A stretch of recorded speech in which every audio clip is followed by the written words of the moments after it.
Olá, pessoal! No vídeo de hoje eu venho falar sobre o livro O Princípio do Coração, né? O terceiro e último livro da trilogia Os Números do Amor, da Ellen Huang. E se você gosta desse tipo de vídeo, gosta de resenhas de livros, gosta de falar sobre livros, não esqueça de deixar seu like aqui, de compartilhar esse vídeo com os amigos e de se inscrever no canal se você ainda não é inscrito. Bom, gente, finalmente li esse livro e eu tava muito ansiosa para ler O Princípio do Coração, porque o protagonista aqui, o Quan, a gente vê ele lá no primeiro livro, que é Os Números do Amor. Ele é um personagem que ele é um personagem muito presente, ele é um personagem que ajuda muito os outros ali. No primeiro livro a gente tem a história do Maico e da Estela. A Estela é autista, o Maico não sabe disso, não consegue lidar com ela ali. E o Quan é quem percebe isso, né? O Quan percebe que ela é autista e conversa ali com o Maico para que ele consiga compreender mais a Estela. Então, o Quan, ele ajuda muito o Maico, sem falar que o Quan é o melhor amigo do Maico, tá sempre presente ali na vida dele. Outra coisa é que ele é um filho, assim, muito bom para a mãe dele, tá sempre ali ajudando a mãe. E no livro 2, que é a história do Kai, irmão do Quan, também a gente vai ter muito a presença do Quan ali. O Kai, ele é autista e ele tem muita dificuldade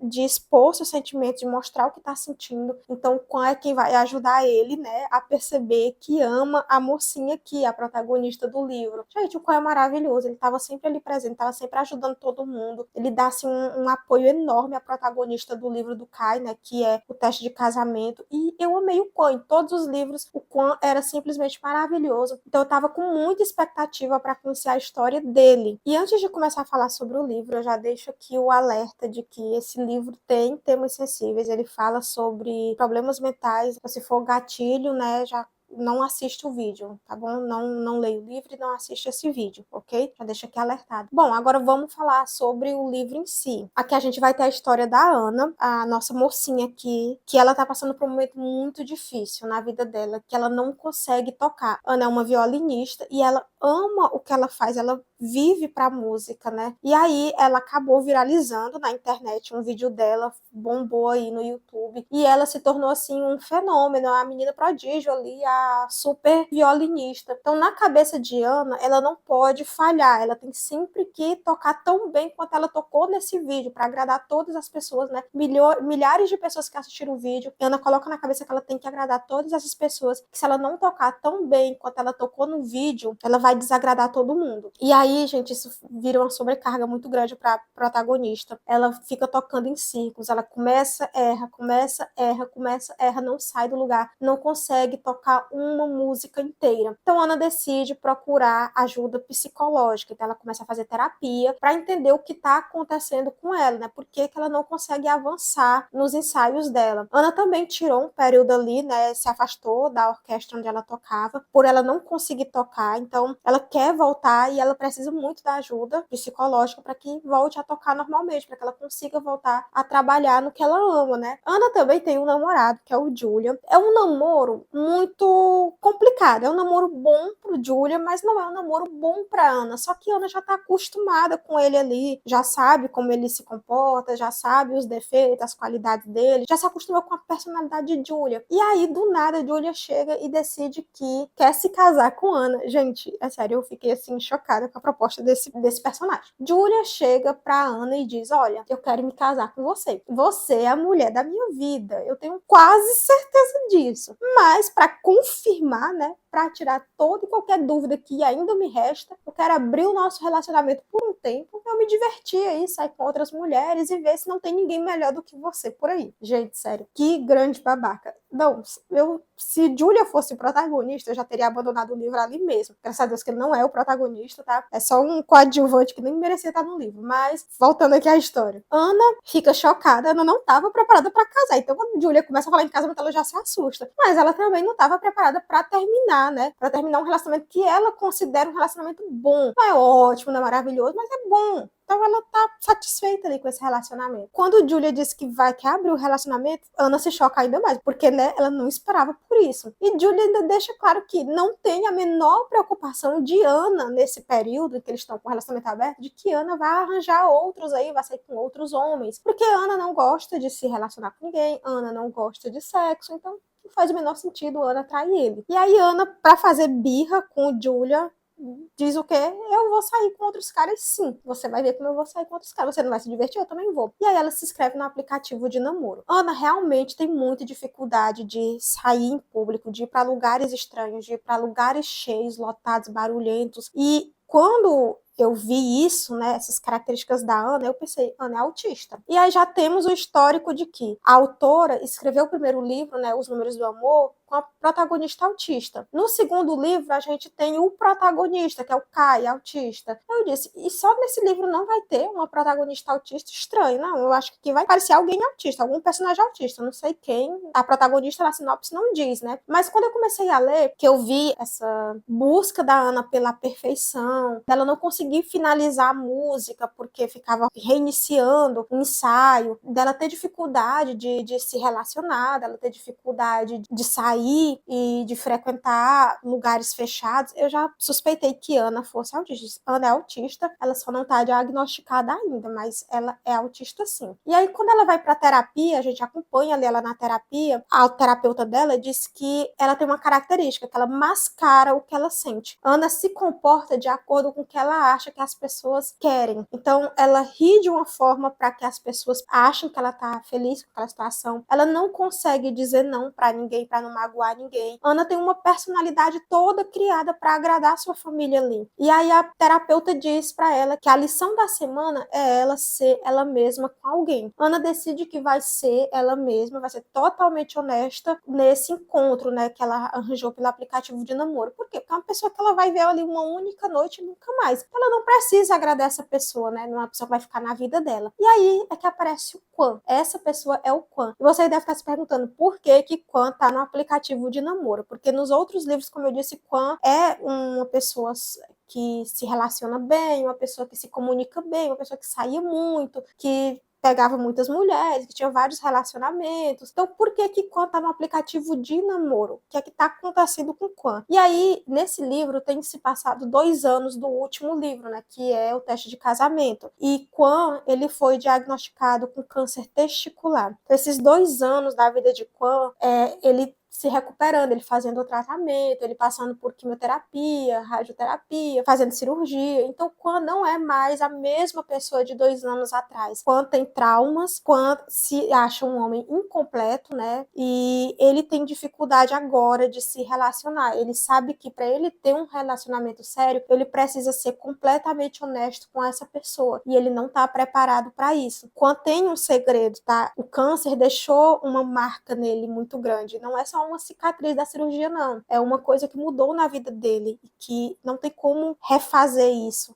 Ele perdeu essa oportunidade e não tem como recuperar isso. E aí ele sabe que em qualquer relacionamento que ele tiver que seja mais sério, ele vai ter que revelar esse segredo para a pessoa. Quando não quer um relacionamento sério, porque ele não está preparado para ter uma conversa tão honesta com alguém. E aí é por isso que ele vai para o aplicativo de namoro, para começar a sair e a conhecer novas pessoas sem a pressão de ter um relacionamento sério ainda. E aí, né, dá match ali nos dois, Quan e Ana, eles têm em comum essa questão de que não querem um relacionamento sério, não estão esperando um relacionamento sério, e aí os dois começam a conversar, sai do aplicativo de namoro, vai para as mensagens, né, e depois começa uma ligação, e eles vão vendo que tem muito em comum, até que Quan marca o encontro presencial com Ana. Nesse encontro não sai nada como eles esperavam. Ana tem uma crise de pânico, foge de Quan, mas eles acaba encontrando ela, e aí os dois decidem ir para casa ali e assistirem televisão. Eles têm uma coisa em comum que é gostar de documentários. Então os dois começam a assistir documentários juntos. Passa para outra noite, esse lance de uma noite só acaba não funcionando, porque o Quan começa a apaixonar por a Ana e percebe que eles dois têm mais em comum do que ele imaginava. Assim como ele tá tendo dificuldade de entrar no relacionamento, a Ana também tem. Assim como ele tem dificuldade de revelar os seus segredos ali, a Ana também tem. Ele acaba propondo ali para Ana, para os dois tirarem isso, né, de só uma noite só e ver no que dá o relacionamento deles aí. Aí que Ana revela para Quan que ela tem um namorado, só que estão dando um tempo ali. Mas Ana diz que não quer voltar pro Julia e quer tentar com Quan. Aí começa o relacionamento dos dois. E aí, minha gente, as coisas já não estavam boas para Ana. Primeiro que ela não tá conseguindo fazer o que ela mais ama na vida, que é tocar o violino dela. Segundo que o namorado propôs uma coisa dessas, né? Abriu o relacionamento para que ele saísse com outras pessoas. E agora o pai dela vai adoecer. Sim. Quando ela começa a voltar a se sentir bem, a ficar alegre ali por a presença do Quan, com a companhia ali do Quan, ela começa a gostar do Quan, aí vem esse baque na vida de Ana. O pai dela tem um AVC e é internado, mas os médicos desenganam ele ali. E aí é que aparece a família de Ana. Gente, a família de Ana, ela descreve isso no início do livro, que o que ela sempre teve foi o amor duro, o amor que critica, o amor que exige, não o amor afetuoso, o amor carinhoso, o amor que aceita a pessoa como ela é. E aí a família de Ana é exatamente isso. A família de Ana quer que Ana seja como eles querem. E Ana se esforça muito para se encaixar naquele padrão que a família pôs ali, né? Que a família estipulou para ela. E quando a irmã de Ana aparece, outra grande babaca do livro, assim como Julia, eu já não gostei dela, porque ela exige que a família toda vá cuidar do pai dela. Os médicos dizem, o ideal é que ele fique no hospital aqui até as últimas horas dele, ele não tem muitos dias de vida, ele não tá nada bem, ele precisa de sonda para se alimentar, ele precisa de medicamento de tantas e tantas horas, e não sei o que. O médico dá todo o diagnóstico, mas o que é que a irmã Diana diz? Vocês não sabem de nada, quem sabe sou eu. Tira o pai do hospital e leva para casa para que elas cuidem do pai. E aí começa uma rotina exaustiva de cuidados. Cada uma tem um turno de 8 horas. Enquanto a pessoa tá fora do seu turno, é para ela descansar e dormir, até voltar ao seu turno novamente de 8 horas. E quem fica nesse cuidado é a irmã da Ana, a Ana e a mãe delas. Então é uma fase muito exaustiva da vida de Ana, sem falar que Ana já vinha sofrendo muita pressão com a música. A psicóloga diz que ela tá à beira de um burnout por causa da música. Quando juntos os cuidados ali com o pai, o estresse que Ana tá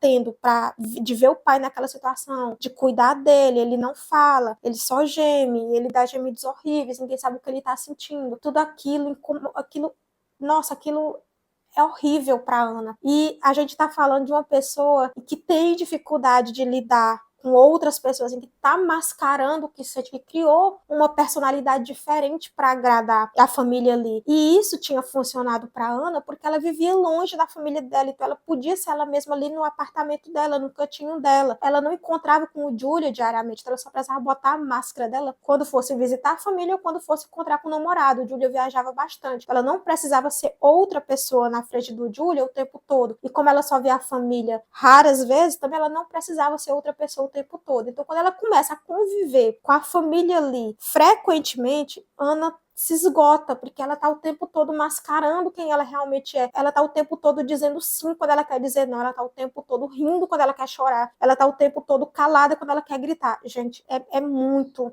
estressante. Eu fico pensando quanto deve ser estressante você viver assim. Deve ser horrível. E aí, a Ana passando por tudo isso, o ponto de apoio dela ali é o Quan. O Quan é a pessoa que apareceu na vida dela para cuidar dela, para aceitar ela como ela é. Gente, Quan é maravilhoso, o mocinho zero defeito, perfeito, crush literário. Eu amei demais o personagem. O Quan tá ali com os problemas dele, mas ele larga tudo quando a Ana tá chorando. Ele larga tudo quando a Ana tem uma revelação na terapia e vai atrás dela para consolar ela, para cuidar dela ali. Gente, simplesmente perfeito. E também, eu vou ter que dar um spoiler aqui, gente. E aí que vem o grande diagnóstico de Ana, inclusive vem bem antes, eu não falei antes para não dar spoiler. Então já vou dizer aqui, se você não quer spoiler, já sai do vídeo. Eu vou falar agora com spoiler, ok? Que eu vou falar abertamente tudo o que acontece. Então, tempei para você sair do vídeo. Ficou? Então bora lá pro spoiler. Antes do pai de Ana adoecer, né, antes dele ter o AVC e ir parar no hospital, a psicóloga de Ana chega à conclusão de que Ana é autista de suporte 1, a antiga síndrome de Asperger, que não é mais chamado assim. Tudo que Ana passou a vida toda tentando mascarar o que tal coisa incomodava, que festa incomodava, que barulho incomodava, que toque no cabelo dela incomodava, cai a ficha de Ana e ela se sente acolhida naquele diagnóstico. Inclusive, tem uma frase da autora, da Ellen Huang, no primeiro livro dela, que é Os Números do Amor, e que na época que eu li, eu me senti representada por essa frase, porque foi também na época do meu diagnóstico de esclerose múltipla, que é, às vezes, um diagnóstico liberta. E é isso que acontece com Ana. Quando Ana cai a ficha de Ana que ela tem um diagnóstico, que ela tem um transtorno e que por isso que ela é da forma que ela é, que ele tira um peso das costas de Ana, porque agora ela pode ser ela mesma. Aquilo que ela tinha não era um problema. Ela não gostar de som não era um problema. Ela não gostar de barulho não é um problema. Ela não gostar de lugares cheios não é um problema. É apenas o jeito dela. E a Ana tá ali, bem com o seu diagnóstico. E quando ela vai contar isso pra irmã dela, a irmã dela diz que ela tá usando o diagnóstico como desculpa pros seus fracassos. Gente, que Que irmã, né? Que grande babaca. É isso que ela disse pra Ana. Ana não tem o apoio da irmã, que ela considera muito ali a irmã dela, como se fosse a mãe dela. Os pais dela viajavam muito, e ela disse que foi criada basicamente ali pela irmã.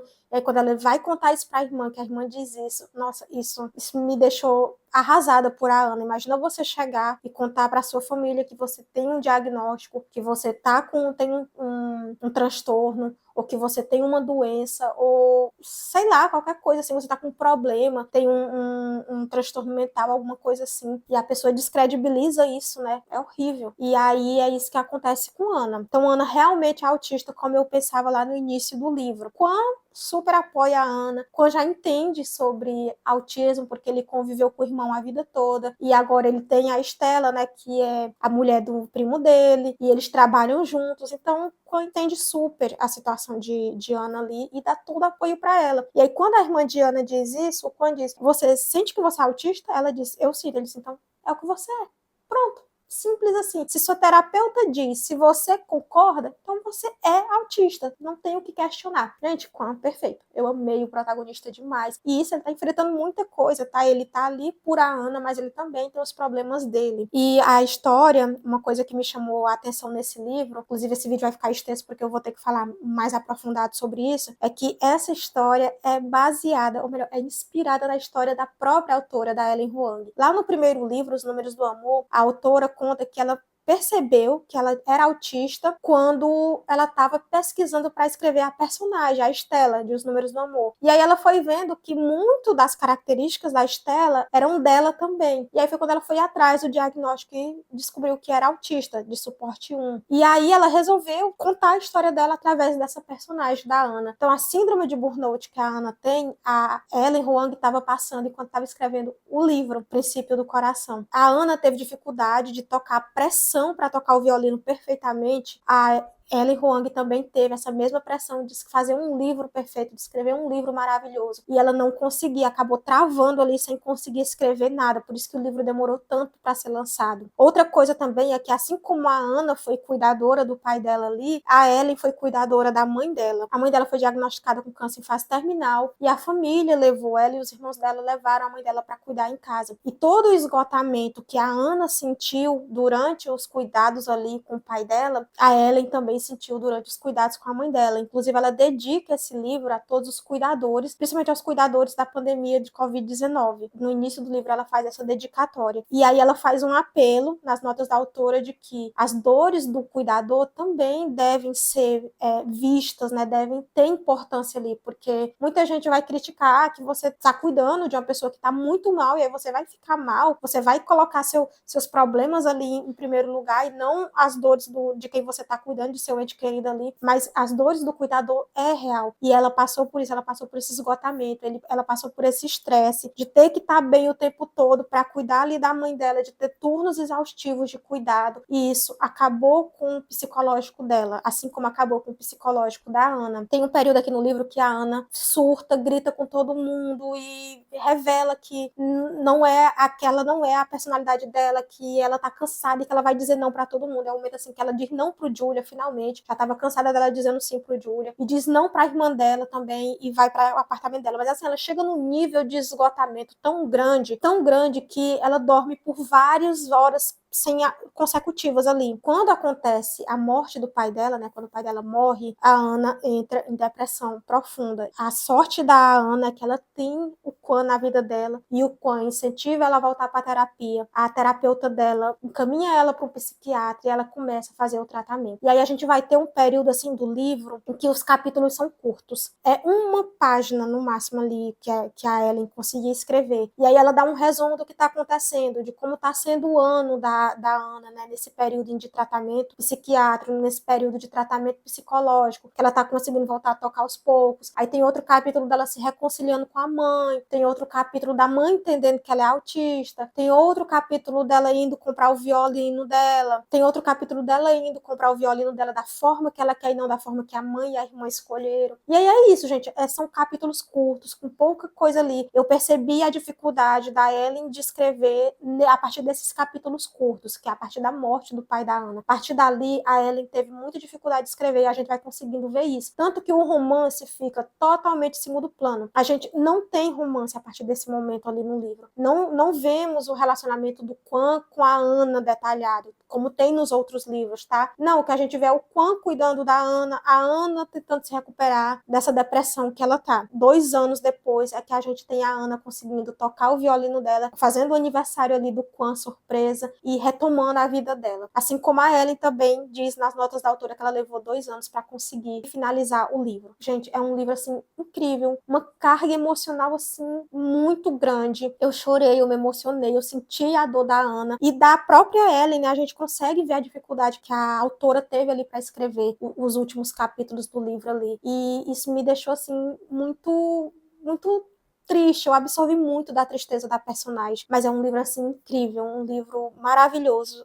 Eu lembro que minha amiga me indicou, minha amiga estava lendo, leu antes de mim, e ela disse que não era o livro favorito dela, da trilogia, que tinha preferido o livro 2, né, em comparação, né, dos 2 últimos livros, porque o primeiro, eu acho que o primeiro é o favorito de todo mundo, pelo menos é o meu, né, o meu favorito é o primeiro, mas se eu for comparar o Teste de Casamento com o Princípio do Coração é o meu favorito, por causa da carga emocional ali, por causa de todo o desenvolvimento dos personagens. A gente tem todo um desenvolvimento no final ali, o Quan se abre, revela o que ele tem, qual é o segredo dele ali pra Ana. A Ana também mostra as coisas, os segredos dela ali, né? E é muito lindo de você ver isso, né? Você acompanhou toda a evolução deles como personagem e como casal. Tem essa evolução individual deles e a evolução deles como casal. E no final a gente tem um desfecho ali. Um desfecho feliz, um final feliz, muito fofo. Gente, vale muito a pena ler. E é o meu top 2 da trilogia. E é isso. Eu espero que vocês tenham gostado dessa resenha. Me conta aqui nos comentários se você já leu, o que você achou. Compartilha esse vídeo com os amigos. E se inscreve no canal se você ainda não é inscrito. Nos vemos nos próximos vídeos.